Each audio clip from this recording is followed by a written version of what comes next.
Quick time events were all the rage in the 7th generation of consoles. Every game had buttons appear on the screen that you'd have to press or you'd die. Games are generally a lot better with QTEs nowadays, and that's a good thing, because these QTEs of the past are strange, ridiculous, and sometimes they're downright bad. Hi folks, it's Falcon, and today on gameranx, 20 of the worst yet bizarre QuickTime events in video games of all time. At number 20, it's punching a boulder from Resident Evil 5. Hey, you ever get mad at a rock? So mad you punch it? Yeah, one of the silliest sequences ever comes at the very end of Resident Evil 5, and everyone already knows it. You know it, we know it. It's the boulder punching scene. In a moment of rage, muscle freak protagonist Chris Redfield pursues a superpowered villain in a volcano. You know, all in a day's work. And there's a giant boulder blocking the path. Instead of simply pushing it, the only way to get the boulder out of the way is by punching it multiple times. Normally, one might explain why that's silly on a list like this, but I don't think I need to.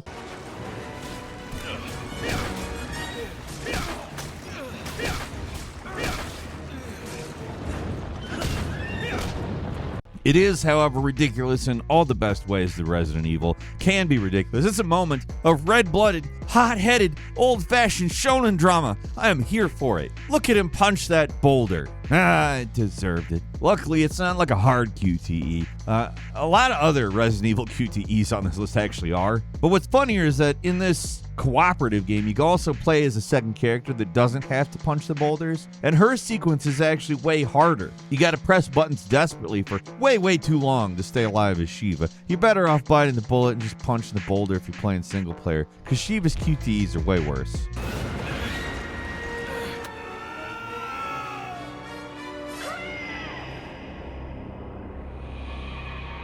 At number 19, fighting a rat in Battlefield 3. Hey, fighting a big old rock? Funny. Fighting a rat? Weird. Early in the game, you gotta sneak through a tunnel while avoiding alerting enemy guards. And so, a nemesis of the highest caliber appears. A common rat. Well, maybe not so common. Most rats would turn tail. Not this one. It starts biting your fingers. Why? I don't know. But if you don't press the QTE and put the right time, the rat alerts his buddies, and a soldier appears and shoots you dead.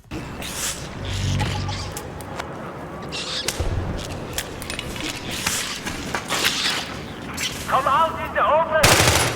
Statistically, the rat didn't do it per se. Certainly doesn't get the credit for it, but you're dead. I mean, it's one of the weirdest things to ever happen. When you die, your guy flips the bird at the rat. So, like, I guess we can confirm the rat was in cahoots with the soldiers. It's at very least the rat's fault that you died before the campaign could even begin, though. And number 18, dodging furniture in the Indigo Prophecy. When it comes to QTEs, David Cage is a name you're gonna hear. Like, he's the director behind games like Heavy Rain and Detroit Become Human. But his weird narrative tics first got started in Indigo Prophecy. It's a PS2 game. It's a pre-Heavy Rain adventure game. Follows similar beats to all the other games in the genre. But it has a weird Simon Says interface where you need to copy movements to big multicolored circles. It's like a rhythm game without the rhythm. There's no rhyme or reason for the buttons you need to press. Unlike in future games that try to sort of map your actions to something that seemed at least logical. This was the Wild West of QTE, and everything is rough. The scenes themselves, the gameplay, but the longest, weirdest, and dumbest scene of Indigo Prophecy happens real early. Your main character just committed a murder. He's losing his mind, and he's trying to avoid getting caught by the cops, and that's when something unexpected happened. Well, his entire apartment tries to kill him. In a grueling 5-minute scene, you have to painstakingly dodge every single object in his apartment as it flies at him.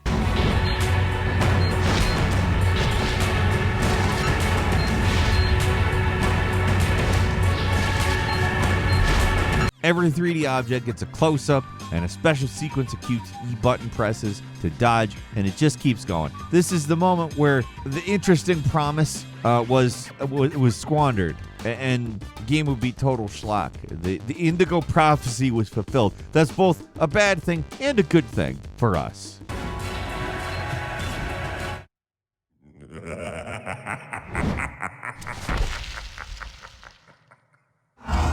At number 17 is carrying those books in Shenmue 2. This is a series that is legendary for lavishing in the mundane details of Ryo's quest for violent revenge. You could call Shenmue a martial arts action game, but while it's probably what it's designed to be, I'm not sure that's an accurate thing. Kind of more of a life simulator with some fighting thrown in. You spend your days doing odd jobs and slowly investigating the murder of your father. It's basically the game that invented our modern understanding of QTEs.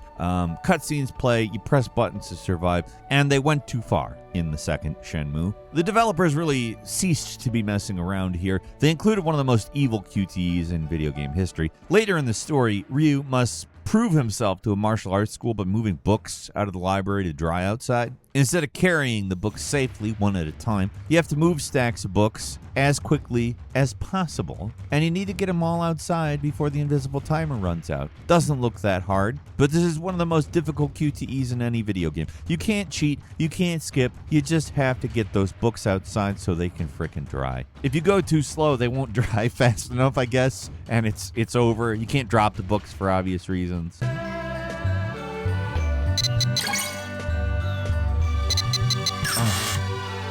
They can't take much abuse. Waterlogged books disintegrate into nothing upon any impact, I guess. There's dire consequences, or at least you would think there are, based on the fact you have to do this QTE over and over again until you get it perfect. It's patently ridiculous. We've all carried a stack of books before, right? I'm a bird. If I've done it, you've done it, okay? We aren't martial arts masters like Ryu, but he's stumbling around like the floor is covered in vegetable oil or actual frozen vegetables like the market in Heavy Rain. But he can barely walk a foot without tripping over his shoelaces. This QTE makes one of the simplest tasks in history one of the most impossible. Steady there.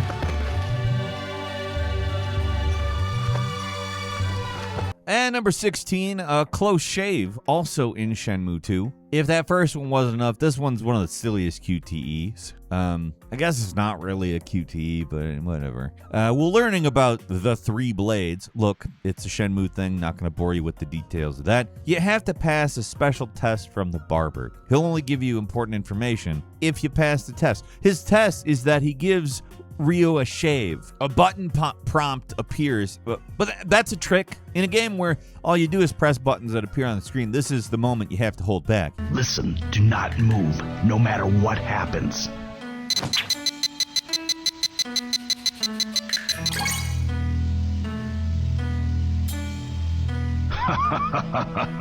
The fake QTE is actually a little clever, but we have to ask, does Ryo just assume everyone's trying to kill him? The barber even tells him not to move no matter what. Maybe it's a combination of silly voice acting and stilted animation, but this scene, it got us bad. I just wish that if you pressed it and triggered the bad ending, quote unquote, the scene in Dumb and Dumber happened where Lloyd Christmas uses the ketchup packet to pretend that the barber killed him. You can't tell me that wouldn't have been the best thing ever. And number 15 is the ringing doorbell from Sonic Unleashed. Sonic Unleashed turned Sonic into God of War, basically. Like the hedgehog becomes a werehog with stretchy arms that works suspiciously like Kratos' Blades of Chaos. Now, while that sounds completely awesome, I wouldn't say it is. While it doesn't quite hit the lofty standards of God of War set, it is swimming in QTEs in the same way that God of War was. Every enemy encounter, every platforming section, every random object, there's QT, and they're all bad for the silliest reasons. That doorbell sound effect. Every time you get a QTE correct in Sonic Unleashed, you hear the basic ding that sounds like a doorbell.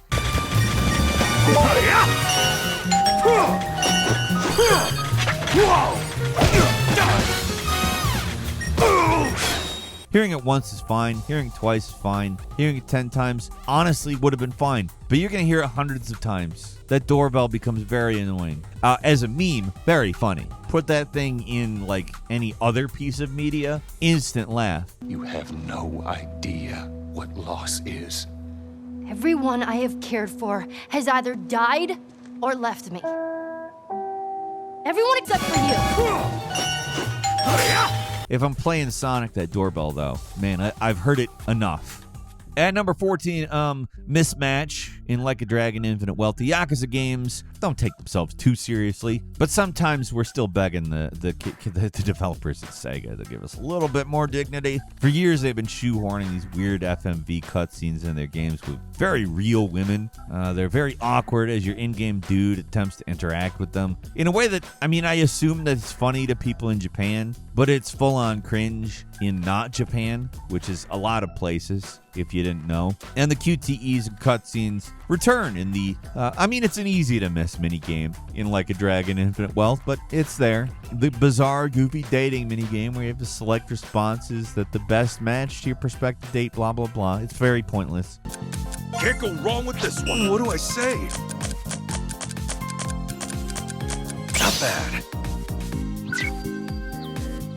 In this particular one, you get to lie to people on the internet to make them like you, which is not something a actual bird like myself would ever do. I'm a bird of prey, a real one. All right, fine, that part of the dating game makes total sense. It's the rest of it we don't understand. Why is our boy Ichi trying to date women when he already has a crush that's central to the game's story? Why do these bizarre QTE mini games, why do they feel so random? And the reward feels more like punishment. FMV sequences are like Omega level embarrassment generators. You'd have to do the eye thing from Clockwork Orange to get me to watch all of them, and that would by proxy mean you'd probably also have to watch all of them, which maybe makes it not worth it for you.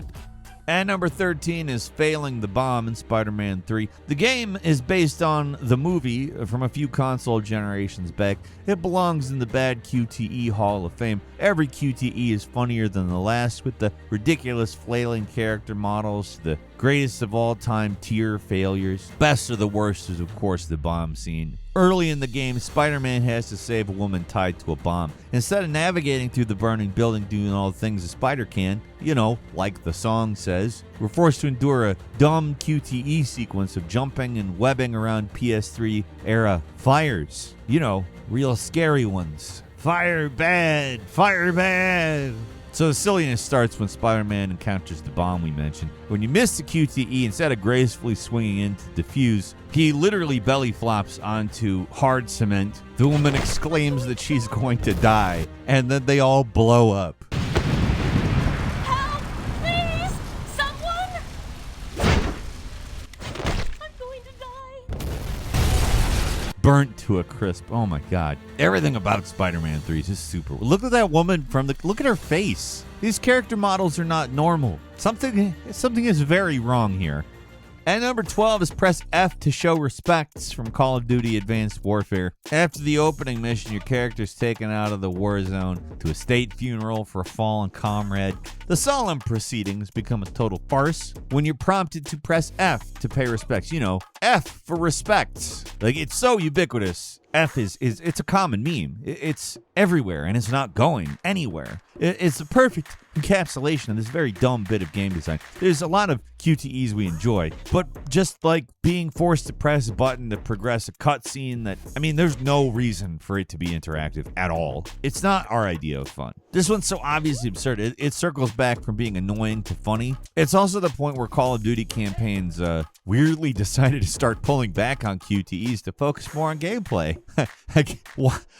Why do you think they did that? Everyone comment Fs to pay respects to pressing F to pay respects.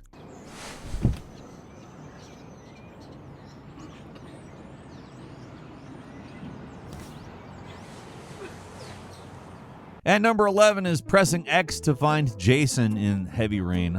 Heavy Rain, like Indigo Prophecy, a narrative adventure game where you wander around, sometimes press buttons to do action scenes. The delivery system, however, way better than Indigo Prophecy in this game. That doesn't mean Heavy Rain does not have its own infamously goofy sequences. I've referenced them already. I can't think of QTEs without thinking of Heavy Rain. And early in the game, you play as the father of some boys caught in a familiar and scary situation. One of your kids is missing, and you're given free reign to press X as many times as you want to shout that kid's name over and over again. Press that button too often, and what started out as a harrowing scenario becomes comedy gold. Jason! Hey, watch it! Jason! Hey, watch it! Jason! The QTEs isn't that bizarre if you press the Jason button once or twice, but rapid firing, ooh, it's funny. I mean, it's so funny they did the gag a second time with Sean. Remember? They changed the Jason button to the Sean button, and wow, it's a completely different thing, right? Yeah. Sean! Sean! Sean! Sean!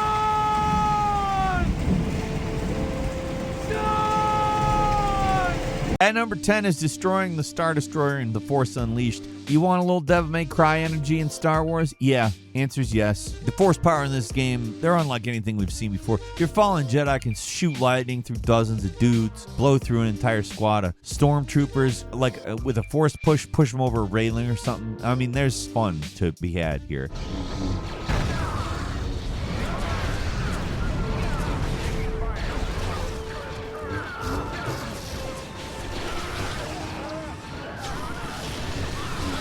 Gets ridiculous though when you use the Force to pull down an entire Star Destroyer. It should be one of the coolest scenes in the game, honestly. A marquee moment to show off the cinematic action on an unbelievable scale, but it's one of the worst QTEs of all time. Honestly, I still don't know exactly how this works. They do a pretty bad job of explaining. You don't get any feedback to correct yourself. Tells you what to do, but following the button prompts that appear, it's not enough. Makes what could be the best moment in the game into an exercise in pure frustration. The buttons just don't work. What you're supposed to do is twist the Star Destroyer so the nose is facing you and then push down, all while TIE fighters are bombarding you with laser blasts and whatnot. You try to move the Star Destroyer too much, you'll get blown away. If you release it to destroy the TIEs, the Star Destroyer moves. None of it works on PC for one, and it really barely works on console. A sequence like this really shouldn't be this difficult. And while the sequel is, I mean, it's not as good of a game as the first, but none of the QTEs are this bad at least. I also want to quickly resolve the idea that somehow it's canon breaking.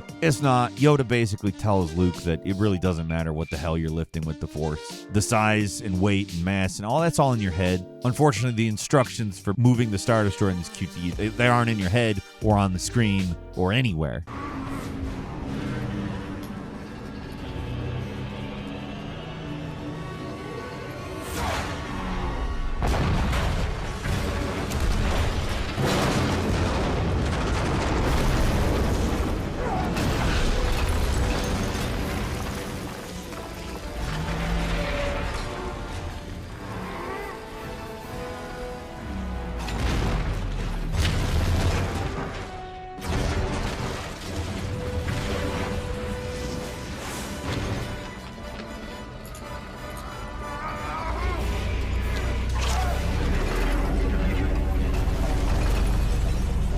At number 9 is fighting for a gun with no bullets in the Order 1886. Sometimes QTs are all smoke and mirrors. Seems they matter in the moment, but actually nothing changes whether you win or lose. That's what happens in this impressively silly QTE in the Order 1886. After being captured by the Order, your hero escapes his dungeon cell, sneaks towards the exit. You know, that old chestnut. On the way, he finds a gun, got no bullets in the chamber. Remember that. The player and the character both know the revolver has no bullets in it.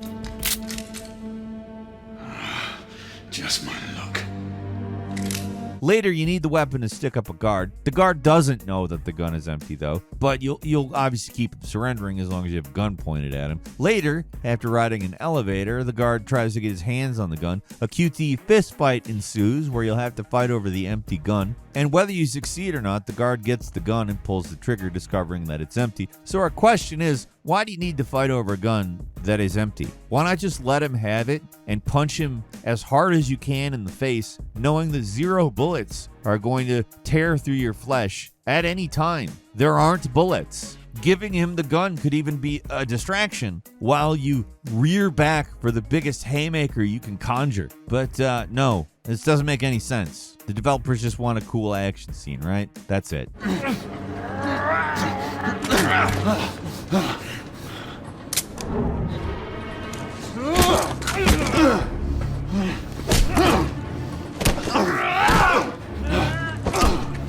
And number 8 is Balan's Bout in Balan Wonderland, one of the biggest flops in video game history. I don't know what Yuji Naka did to get Square Enix to front the cash for this one. It's aggressively bad. I mean, a train wreck on every front. And the QTEs are among the worst you've ever seen in a video game. To earn some of the important collectibles, you'll enter a weird mini game called Balan's Bout from time to time. Instead of taking direct control or fighting a boss, you basically watch a cutscene and try to press buttons as shadows fly into Balan. Shadows in scare quotes there. Totally imprecise, impossible to figure out. Not clear when the shadows are optimally intersecting with Balan to press the button. They move fast enough, you kind of have to jam buttons and pray that you're doing it right. There's no feedback, no clear visual cues, no real enjoyment to be had either. The QTEs are just straight up bizarre. They look dumb, they make no sense, and we kind of hate everything about them. They're also basically identical, so enjoy seeing this cutscene 48 times if you're insane enough to chase through 100% completion.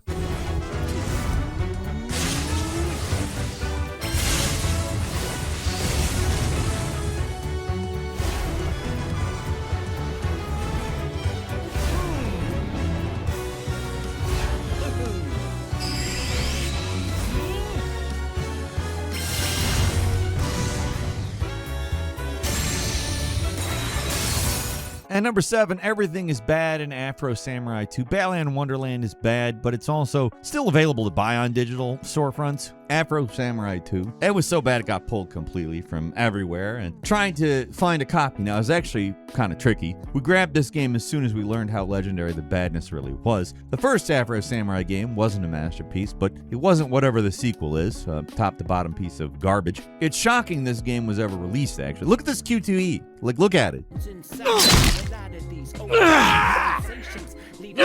Trusted you to do this sacred duty to fulfill. The animation, the stiff, awkward button prompts, the jank. We've played plenty of games with disappointing final bosses, but this has to be the most disappointing final boss ever. After switching to Kuma, a reconstructed samurai character, you walk into a temple where this QTE battle begins. Instead of a boss fight, you jam buttons, throw this chump on the ground, poke his eyes out. The animation of the eye squishing it's so bad. It's weird to even call it violence. It doesn't look like this model even had eyes to begin with. Honestly, after completing the QTE, the chapter's over. Took 10 seconds. And number 6 is a strip club distraction from Dead to Rights. This hits us with the terrible QTE right at the start of the game. By level 2 in this Max Payne-inspired shooter, our hero, Jack Slate, takes a break to let his girlfriend distract guards with one of the weirdest minigames in video game history. To help Jack sneak into the strip club, the stripper does a routine on a pole, and we get to press all the buttons. Enjoy these sweet PS2 graphics. You could cut a board with those polygons. Buttons fly across the screen, and the more you hit closer to the center, the more heat you'll build up, presumably to distract guards with, I don't know, something they watch every night, I guess. I would think they wouldn't be that distracted. Maybe they'd be a little bored. And we'd be bored too if we weren't laughing at the absolutely primitive character models. These things weren't made to stretch and squish this much. It's like watching a paper doll. Teenagers in 2002 really had to take what they could get on.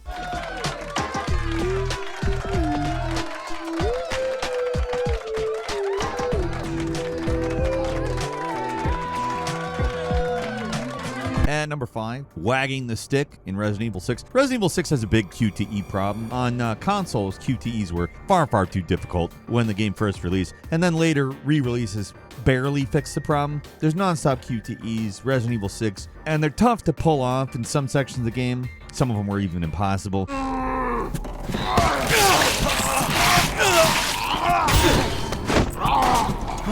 It's all because of a mechanic that just wasn't explained. In Resident Evil 6, you were forced to wag the D-pad to complete QTEs. In one level, Chris and his little soldier buddy fight a big old monster through the streets of ruined, war-torn cities. Your goal is to damage the creature, and then you jump on the back, waggle the big control rod, and unfortunately the timer would move faster than the meter, failing you before you knew what you were doing. The HUD symbol doesn't make it clear the wagging is what you're supposed to do. You're meant to rock the D-pad left and right, which looks like you're supposed to make a circle motion. Both interpretations are wrong. Despite the game only showing one D-pad, you're actually meant to waggle 2 D-pads at the same time. Game registers both of them at the same time, making QTEs actually impossible, but only if you knew to do something the game doesn't show at all. It's confusing and very aggravating, but you're stuck humping a giant metal rod for hours trying to get these stupid things to work.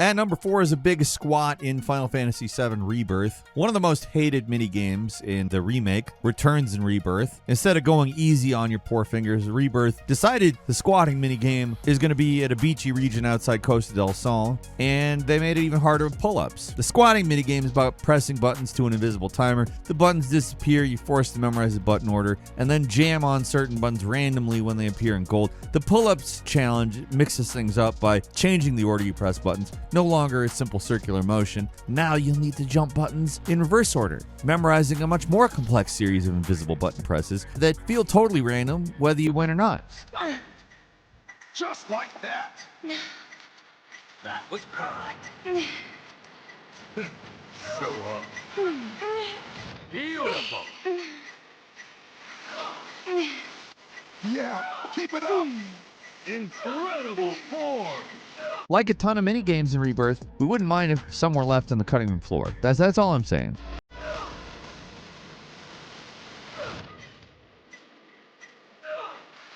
That was perfect. You're killing it. Now's your chance, Amina.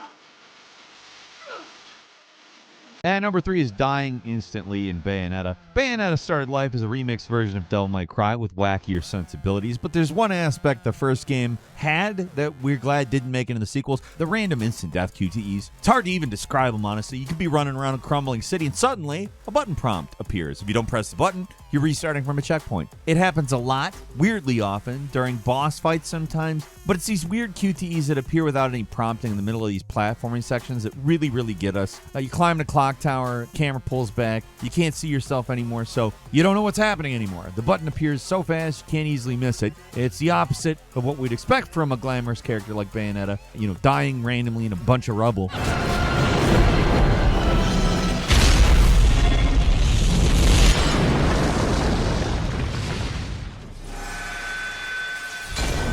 And number 2, pushing away a small child in God of War Chains of Olympus. While we're talking about uncharacteristic actions, let's talk about one oddball QT from God of War most of us forgot. Chains of Olympus is the first of the 2 PSP adventures for Kratos, and one of the least memorable by a lot. You'll be fighting mythological monsters and traveling to Greek-themed locations on a mystical quest for something. I don't remember. Details don't matter either. What matters is that Kratos wrestles a small child. Late in the story, Kratos finds his lost family in the underworld. He's given the choice to renounce all his power and just stay with them, and he agrees until discovering the gods have a plot to destroy everything, so he has to leave his daughter, Old Yeller style. Instead of shooing her away, you have to jam buttons and forcefully remove your clingy, heartbroken child.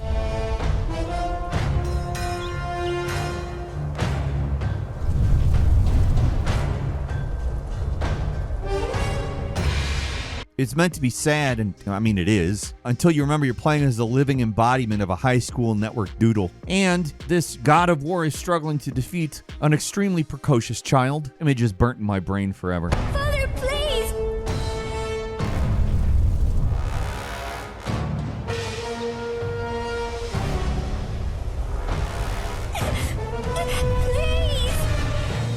And finally, at number 1, every QTE final boss. Like, our favorite games get us hyped up with the promise of an epic final confrontation, a chance to test the skills we've learned during the course of the game against a worthy opponent. Like, boss fights aren't always fun in video games, but a well-made boss can be one of the most exhilarating experiences you have in video games because, you played the game, you've learned the skills, you know what you're capable of, and here's the test. Not every developer has the time or budget to deliver that, though. When it's crunch time and a game needs to get done, boss fights are the first things to get cut. And that's why there's a plague of QTE final bosses in video games, particularly from the era that we mentioned.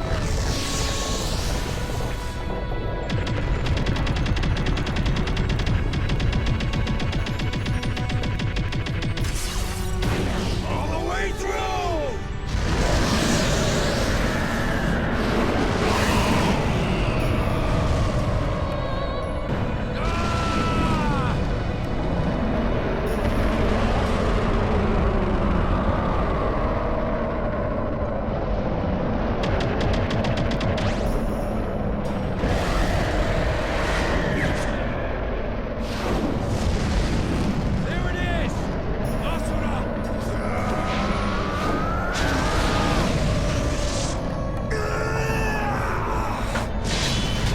Games like Warhammer 40k Space Marine, they don't lean into their mechanics and give us a meaningful final challenge. Instead, you beat on a big cutscene bad guy by pressing buttons.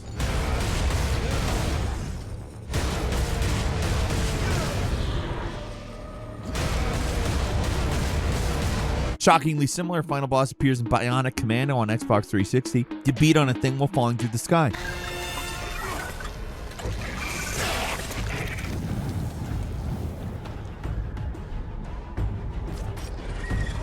Then there's the real disappointments like the fight against Sauron and Shadow of Mordor. Turns out you never needed that army and all that power to face down the Lord of the Rings. No, you press a few buttons, easily defeat him. The QTE final boss is the ultimate letdown. The shrug it leaves you with is just a bad feeling. These fights might be easy, but they're really unsatisfying to play, and that's why they've been almost completely cut from video games. Space Marine 2 corrected the issue. Great final boss encounter.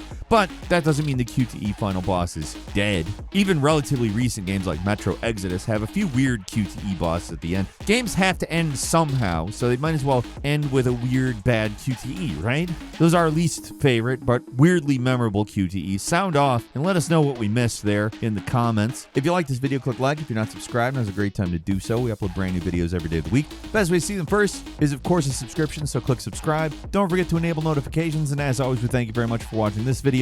I'm Falcon. You can follow me on Twitter and book me on Cameo at Falcon the Hero. We'll see you next time right here on GameRanx.